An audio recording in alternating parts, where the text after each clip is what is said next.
A contract marriage between a millionaire and his employee, one lunchbox, turned the deal into love. Hello, everyone. Before we begin today's story, I have a small favor to ask. Please hit subscribe and turn on the notification bell so you never miss our channel's new videos. It is quick, free, and the best way to support us in bringing you more dramatic stories. Your support truly means the world to us. Where are you watching from? Drop your city or country in the comments below. Thank you very much. Today's story is titled, A Contract Marriage Between a Millionaire and His Employee One Lunchbox Turned the Deal into Love. What if your boss offered you a marriage contract? Not for love, but for business, and one homemade lunch changed everything. Let us return to our main characters. Rain streaked down the glass walls of Coltech Tower, 54 floors above downtown Chicago. The city below shimmered in gray light, cars crawling through puddles like silver fish. Inside a boardroom lined with dark walnut panels, Grace Miller stood still, her hands twisting the strap of her worn canvas bag. Across from her, Ethan Cole, 34, billionaire founder and CEO, looked every bit as composed as the marble floor beneath him. His charcoal suit was perfectly pressed, his voice low and measured. "I need a wife," he said. 3 months, strictly business." Grace blinked, unsure she had heard correctly. "Excuse me?" Ethan's gaze never wavered. He tapped his tablet, showing a contract with neat legal paragraphs and the bold title, Marriage Confidential Agreement. "Our Japanese partner requires proof of marital stability before finalizing the merger. It is a cultural preference, not mine. You will attend 5 public events, wear a ring, and smile when cameras flash. In return," he slid a white envelope across the table, "your mother's medical debt. Cleared."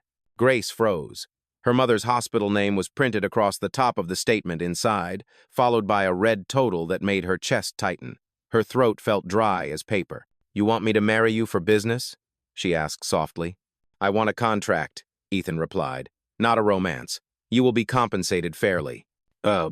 Lightning flashed outside. For a moment, the reflection of Grace's face merged with his in the glass wall, 2 people trapped in different worlds.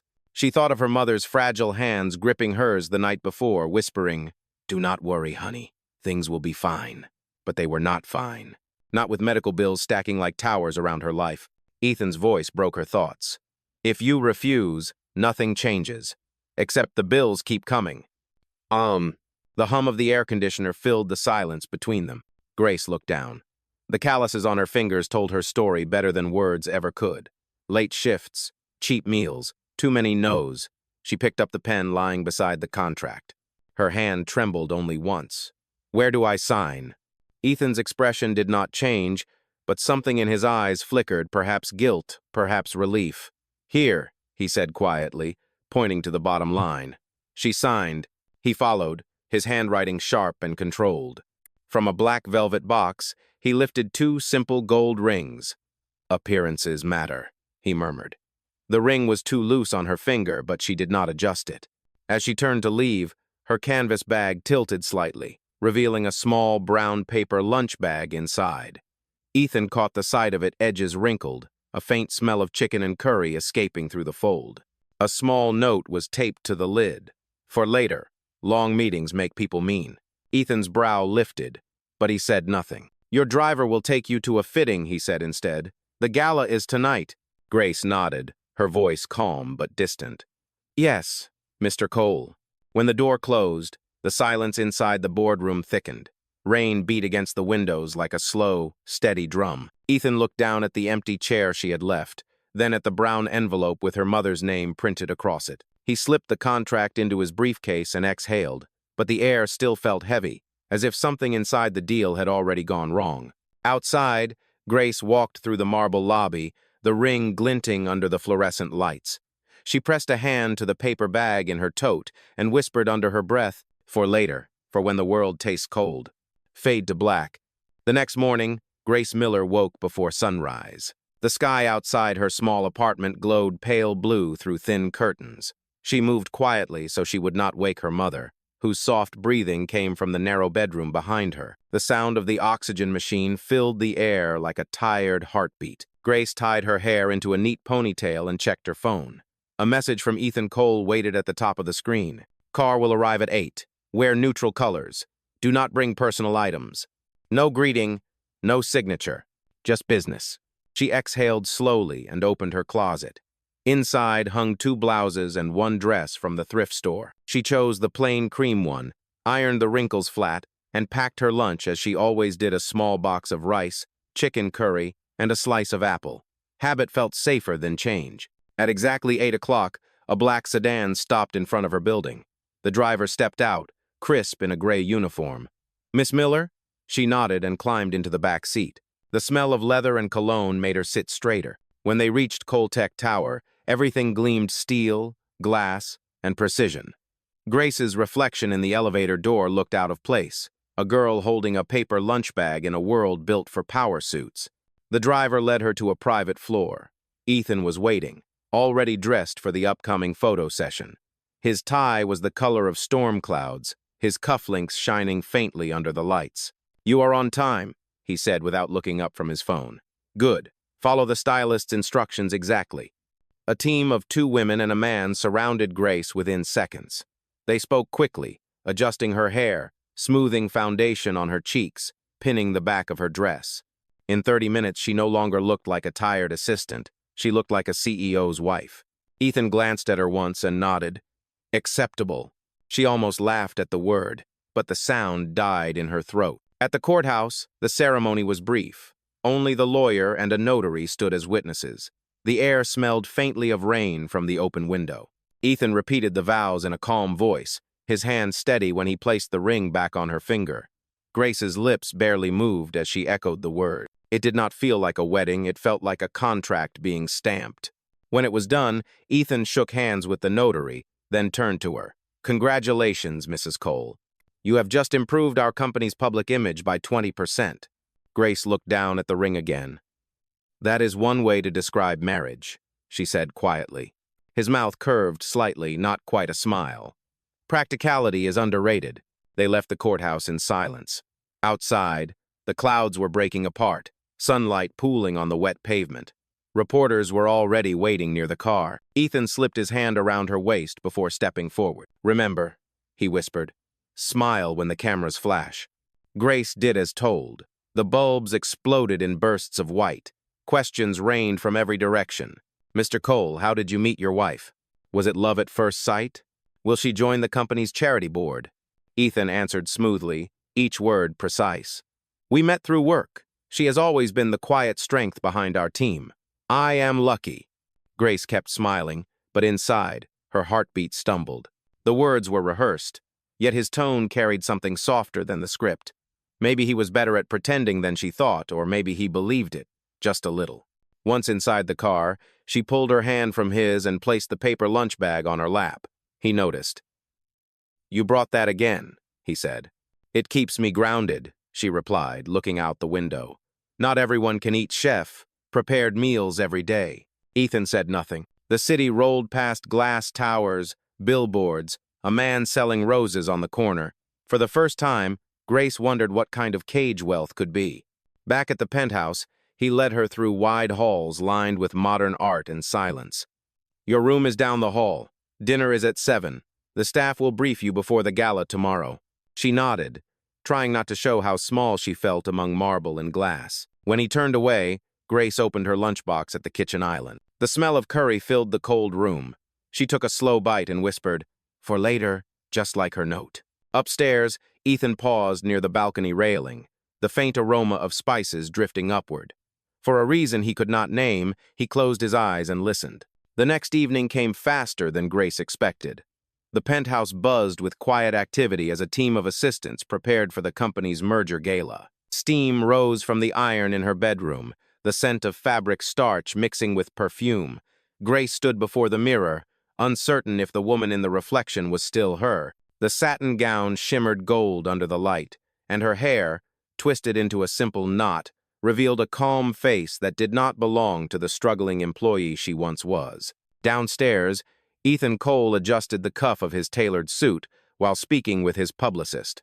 Every word from him was exact, every motion practiced. When Grace entered the room, the conversation stopped. His gaze swept over her once, then lingered a second longer than expected. You clean up well, he said simply.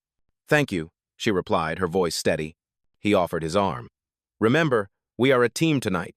Just smile when they ask how we met. I will remember, she said, though her stomach tightened. The gala at the Grand Hyatt downtown was a scene of glittering chandeliers and sharp tuxedos. Reporters lined the red carpet, cameras flashing like lightning. Grace walked beside Ethan, her arm lightly resting on his, her posture straight but her pulse racing. She repeated his instructions in her head. Smile, speak little, stay close.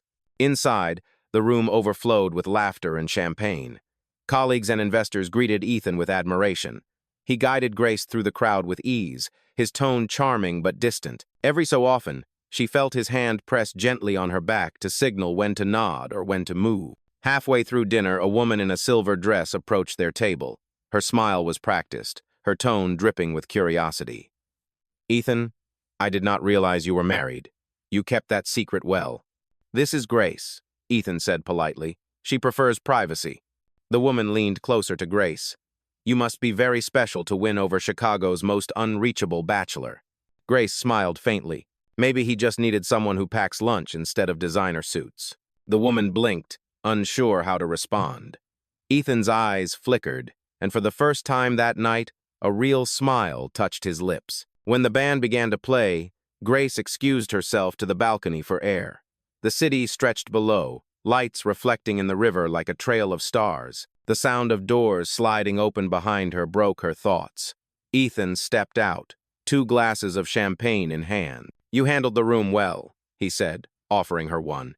I learned from watching you, she answered, then added softly, it must be exhausting, pretending all the time. Ethan looked toward the skyline. You get used to it. Image is everything in my world. Grace turned to him. And what about truth? He paused, the glass halfway to his lips. Truth is a luxury most people cannot afford. The silence that followed was heavy but not uncomfortable. The city air was cool, and for the first time, he noticed the faint scent of curry on her skin from the lunch she had eaten earlier. It was oddly grounding, warm against the cold perfection surrounding them. Before they could speak again, the ballroom doors opened, and a reporter called out, Mr. Cole, one quick question for the press photo. Ethan glanced at her. Are you ready for your first public test? Grace nodded, her nerves steady now. Lead the way. Back inside, the crowd shifted as cameras aimed their way. The reporter smiled brightly. Mr. Cole, one question before the photo. What does your wife cook when you are home? Ethan froze. The question was harmless, yet he had no answer. He had never eaten anything she made, not once.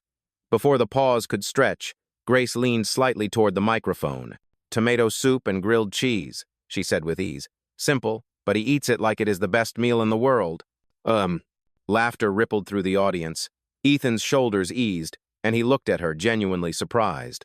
The cameras flashed, capturing his half-smile beside her calm expression. As they left the ballroom later, rain began to fall again outside the hotel entrance. Ethan held the umbrella over her as they walked to the car. The streetlight reflected off the wet pavement, painting gold streaks beneath their steps. When they reached the car, she turned to him. You should try it sometime, she said softly. Try what? Tomato soup and grilled cheese. You might like it more than all of this. He looked at her for a long moment before opening the car door. Maybe I will. Neither spoke on the drive home, but when Grace went to her room that night, she found a note slipped under the door. It was written in Ethan's neat handwriting, Dinner tomorrow. No chefs, just you and me. Grace stared at the note, unsure whether to smile or worry. Upstairs, Ethan stood by the balcony window again, the city lights flickering in his eyes, wondering why one simple sentence from her refused to leave his mind. Love Millionaire 20 Nueva Foot said. The following evening, Grace entered the penthouse kitchen right on time. The marble counters gleamed under warm light, and for once, the space smelled of something real instead of expensive polish. Ethan Cole stood near the stove, sleeves rolled to his elbows, a recipe open on his tablet. It looked strange to see a billionaire in a spotless kitchen trying to figure out how to butter bread. You actually meant it, Grace said, a smile touching her lips. I do not make empty promises, Ethan replied, glancing at her. Although I may regret this one, the chef nearly fainted when I told him to take the night off. Grace walked closer. Tomato soup and grilled cheese are not as difficult as your mergers, Mr. Cole. That is what you think, he murmured, flipping a slice of bread that immediately burned at the edge. She laughed softly and reached for the spatula. Move over before you set off the smoke alarm. For a while, the two of them moved around the kitchen, the rhythm surprisingly easy. Grace stirred the soup while Ethan sliced more cheese. The silence between them filled with the low hum of the city outside. The smell of butter and tomatoes slowly replaced the usual sterile air of the penthouse. Ethan leaned against the counter, watching her stir. I have not cooked since college. I had a roommate who made instant noodles for every meal. I thought money would mean I never had to do this again. Grace looked up from the pot. And yet here you are, cooking anyway. Maybe because it feels different this time. She poured the soup into 2 bowls, placed the sandwiches on the side, and said gently, different is not always bad. They sat across from each other at the long dining table that usually felt more like a conference room. The first spoonful of soup surprised him. It was simple, rich, warm. He glanced at her, almost smiling. You were right. I do like it. Grace shrugged lightly. Told you. For a few minutes, they ate in silence. It was not awkward. It was quiet in the way comfort feels when it starts to grow. After dinner, Ethan set down his spoon and studied her carefully. You have been at Coltech for almost 3 years, correct? Yes. Administrative support, scheduling, and coffee runs. You never complained even when your workload doubled. Grace met his gaze. Complaining does not pay the bills, Mr. Cole. Something in his expression softened. You do not have to call me that outside the office. Then what should I call you? He hesitated. Ethan. The way she said it soft, unsure, shifted something in the air. The hum of the refrigerator filled the pause. He stood, carrying the dishes to the sink. You should rest. Tomorrow will be busy. She followed him, helping rinse the plates. You do not like people getting close, do you? Ethan paused, hands under the running water. Closeness has a cost, he said finally. One I learned the hard way. Grace turned off the faucet, wiping her hands. Sometimes distance costs more. He looked at her then, really looked. For a long moment, neither moved. The spell broke when his phone buzzed on the counter. A message flashed across the screen. Press will question your marriage timeline. Prepare statement. Ethan sighed and set the phone face down. It seems even a quiet night cannot last. Grace smiled faintly. Then you should keep this one in your memory. He nodded, voice lower now. I will. Outside, rain began again, tapping softly against the tall windows. Inside, the warmth from the stove lingered, carrying the faint scent of tomato soup and butter, a reminder that something fragile had begun to change between them, something no contract had ever planned for. The next morning, sunlight spilled through the tall windows of the penthouse, bright and clean after a night of rain. Grace woke earlier than usual, her mind still echoing with fragments of last night, the warmth of the kitchen, the way Ethan's voice had softened when he told her to call him by his first name. It had felt almost human. Downstairs, she found the breakfast table already set, a fresh pot of coffee steamed beside a neat stack of folders. Ethan was standing by the window, reading a message on his phone. His face was calm, but his jaw was tight. Morning, she greeted quietly. He looked up. Morning, Grace. Eat something before the board meeting. It will be a long day. Grace poured herself coffee, glancing at the folders. Everything all right? Not exactly, Ethan said, sliding his phone into his pocket. There is a press event this afternoon. A new investor will attend, and they are eager to test our marital stability. You will be with me, of course. She frowned. You make it sound like another business presentation. That is exactly what it is, he replied. Just with more cameras. By noon, they arrived at the Coltech headquarters downtown. The lobby buzzed with reporters and flashbulbs. Ethan's arm rested lightly on Grace's back as they walked through the glass doors together. She kept her smile steady even when questions flew at them like arrows. Inside the conference room, long tables gleamed under white light. The new investor, a sharp-eyed woman named Elaine Park, sat at the center surrounded by journalists. She greeted them with a polished smile. Mr. Cole, Mrs. Cole, we have all heard so much about your whirlwind marriage. Ethan replied smoothly, when you know what is right, you do not waste time. Elaine's gaze shifted to Grace. So, tell us, Mrs. Cole, What is your secret to keeping such a powerful man grounded? Grace could feel every camera lens focused on her. Her throat went dry, but then she remembered the night in the kitchen, the burned sandwich, the laughter, the warmth that had cracked through the cold. She met Elaine's eyes and said, I remind him that even powerful people need something simple. A meal made with care, a little honesty, and someone who tells him when he burns the bread. Laughter rippled around the table. Ethan exhaled slowly, a small, private smile crossing his face. When the event ended, reporters crowded near the exit, shouting questions. Grace stood a little behind him, answering politely when addressed. But as they stepped toward the elevator, a voice cut through the noise. Mrs. Cole, there are rumors that your marriage is fake. Any comment? The question hit like a slap. Grace froze. Ethan turned sharply, his expression unreadable. Before he could answer, security moved to block the reporters. Cameras flashed again and again. Inside the elevator, silence pressed between them. Grace could still hear the question echoing in her head. Is that what they think of us? She asked quietly. Ethan stared at the glowing floor numbers. It is what they were told to think. She turned to him.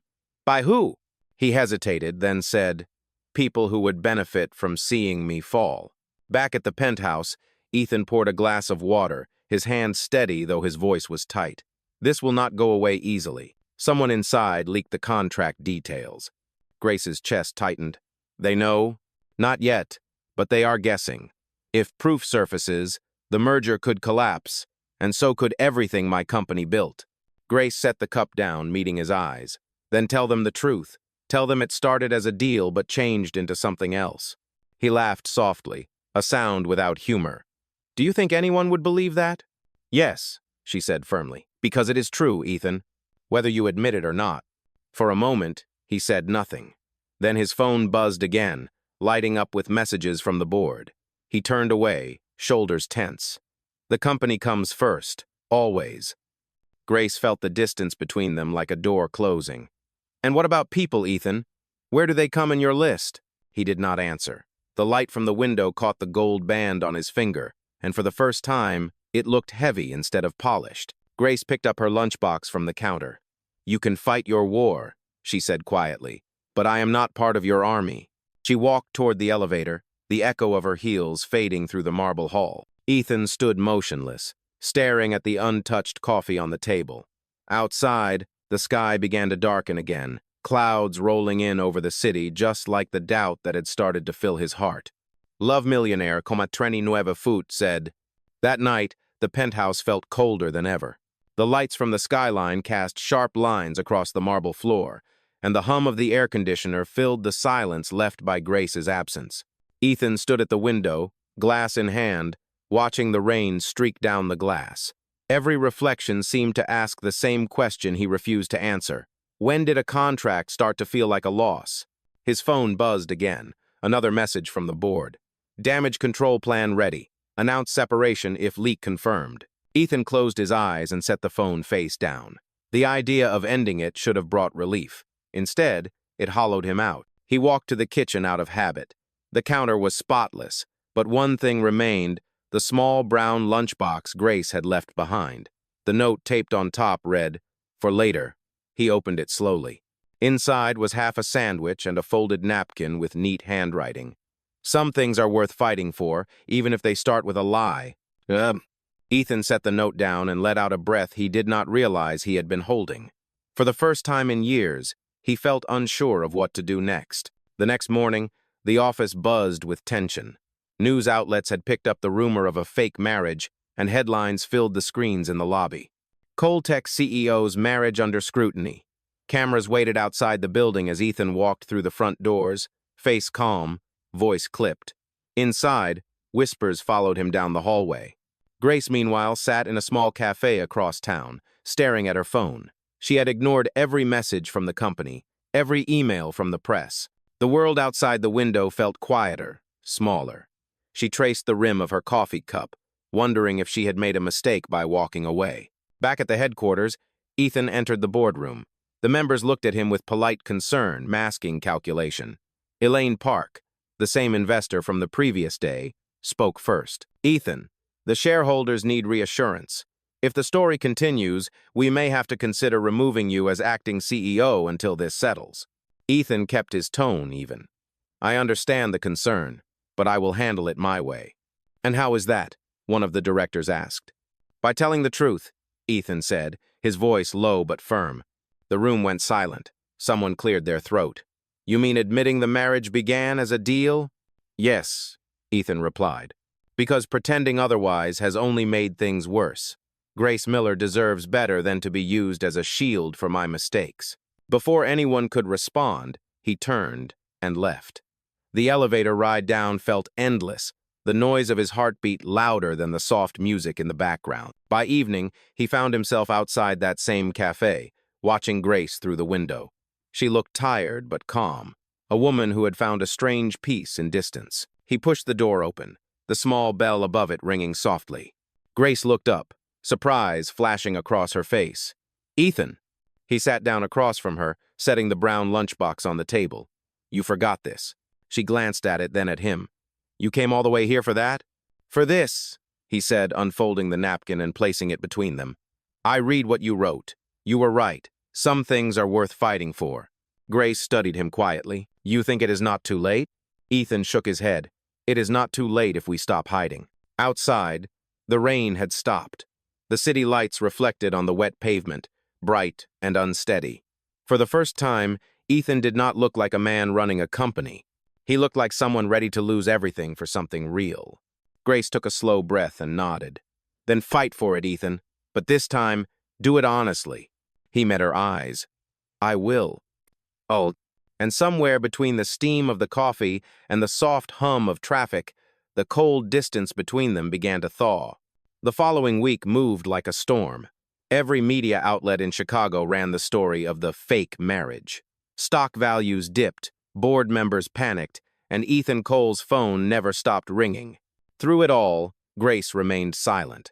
She returned to her old apartment, took care of her mother, and avoided the headlines. But every night, she wondered if Ethan would really do what he had promised. At Coltech headquarters, the tension reached its peak. Ethan sat at the head of the conference table, eyes fixed on the wall of reporters waiting outside the glass doors. Elaine Park and the board gathered around him. You have one chance to save this company, she said sharply.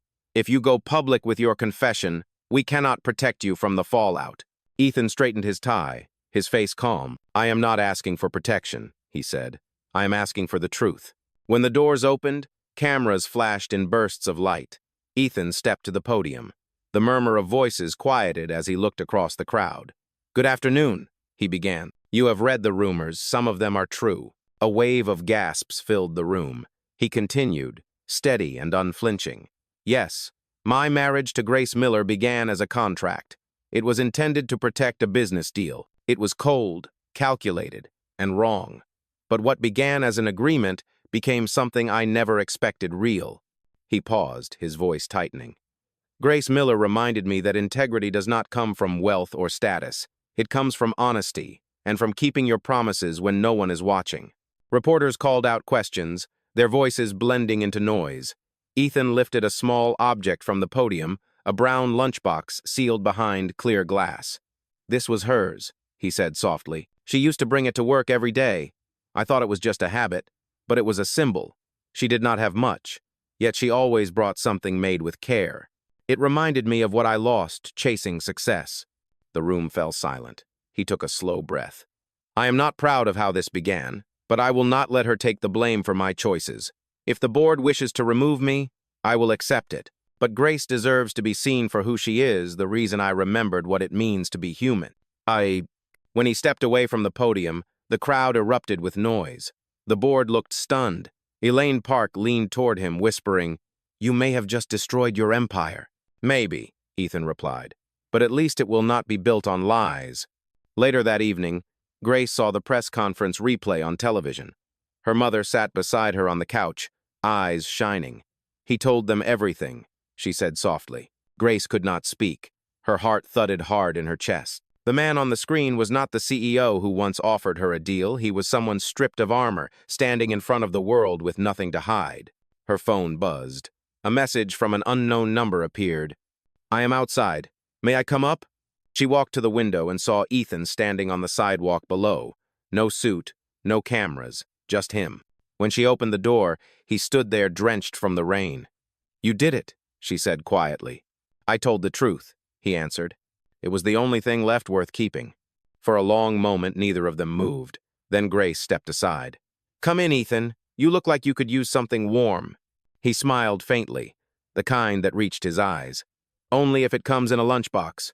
The laughter that followed was soft, real, and enough to fill the small apartment with the warmth they both had been missing. Outside, the storm began to fade, and for the first time in months, the night felt calm. 2 days later, the world's attention had shifted again. News anchors debated Ethan Cole's confession, analysts predicted the company's downfall, and social media split between admiration and disbelief. Yet, in a quiet apartment above a corner cafe, the noise of the world did not reach them. Grace poured tea while Ethan sat at the small kitchen table, looking almost out of place in his rolled-up sleeves and worn sneakers. The tension that once filled the air between them had softened into something gentler. "You have lost investors," Grace said quietly, setting down the cup. "I have lost more than that," Ethan replied. "But what I found is worth more than any deal." She studied him, trying to read the sincerity behind his calm expression. "You are not afraid?" "I was," he admitted. "But fear is just another kind of prison. You showed me that."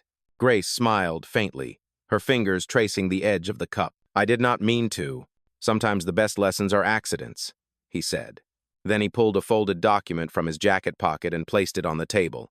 "The board accepted my resignation this morning. I am free, no title, no company, no contracts." Grace stared at the paper. "You gave up everything." "Not everything," he said. "I still have a chance to start over with honesty this time." "Ugh." She looked at him for a long moment before asking, "And what happens now?" Ethan leaned forward, his voice quieter. "Now I do what I should have done from the start. I build something that matters." He opened the lunchbox that sat between them. Inside was a simple sandwich and an apple, the same as her first day at the company. He smiled. "I thought we could start with lunch." Grace laughed softly, shaking her head. "You never change, do you?" "Maybe I finally am," he said. "Because this time it is not business. It is real."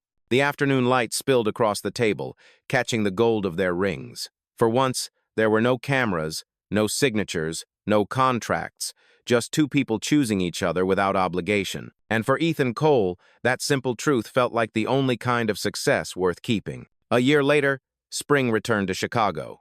The river shimmered under the morning sun, and the city that once whispered about scandal now spoke of renewal. A new sign hung over a restored brick building on the corner of Willow Street, the Open Table Foundation. It was the nonprofit Ethan and Grace had built together, providing meals and job training for families in need. Inside, volunteers moved with purpose. The smell of fresh bread filled the kitchen where Grace was showing a group of students how to prepare a simple lunch. Her laughter carried across the room, soft and real. Ethan stood by the doorway, sleeves rolled up, watching her with quiet pride. He no longer wore designer suits or carried 2 phones. The calm on his face said more than any headline ever could. When the group finished serving, Grace walked over and handed him a small lunchbox. It was new, but designed exactly like the one from their first meeting. "For later," she said with a smile. Ethan opened it carefully. Inside was a note that read, "For when the world tastes warm." He looked at her, eyes bright. "You kept the promise." She nodded. "So did you." They stepped outside together, the spring air cool and full of light. Across the street, a mother and her young son sat on the steps eating sandwiches, laughing the way only people at peace can laugh. Ethan reached for Grace's hand, their wedding rings catching the sunlight. "Do you ever miss that world we left behind?" she asked. "Sometimes," he admitted. "But then I remember this, the sound of people eating, living, building something better. That is the world I want." Grace leaned her head against his shoulder. "Then we built the right one." The camera of memory pulled back, the city skyline glowing, the foundation sign hanging steady in the wind, and the lunchbox now a symbol of everything that had changed. From contract to compassion, from business to love, from appearance to truth, for Ethan Cole and Grace Miller, the deal had finally become forever.